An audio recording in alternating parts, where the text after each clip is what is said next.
आपण पाहत आहात BV महाराष्ट्र न्यूज, खबरबात महाराष्ट्राची।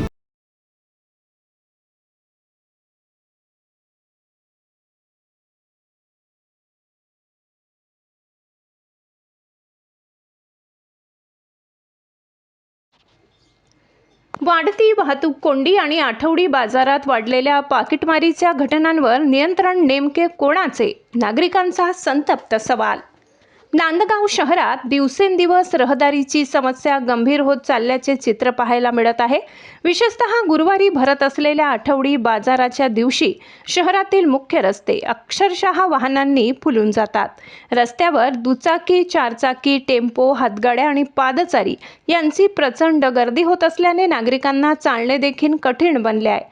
बाजारपेठेतील अरुंद रस्ते आणि अस्ताव्यस्त पार्किंगमुळे वाहतूक कोंडी अधिकच वाढत आहे।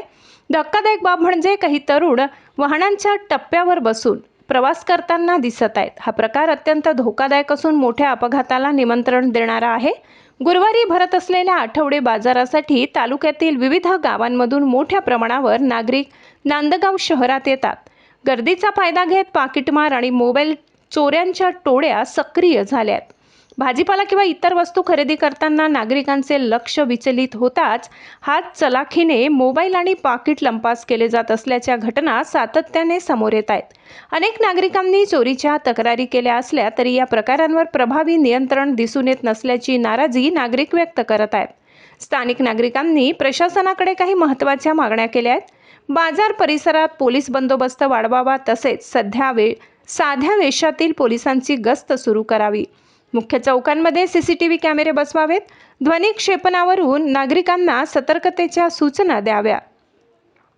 अवजड वाहनांना पर्यायी मार्ग उपलब्ध करून द्यावा। प्रशासनाने यावरील मागणीकडे तातडीने लक्ष देण्याची गरज निर्माण झाली आहे। नांदगाव येथील आठवडे बाजार हा ग्रामीण अर्थव्यवस्थेचा महत्त्वाचा भाग आहे।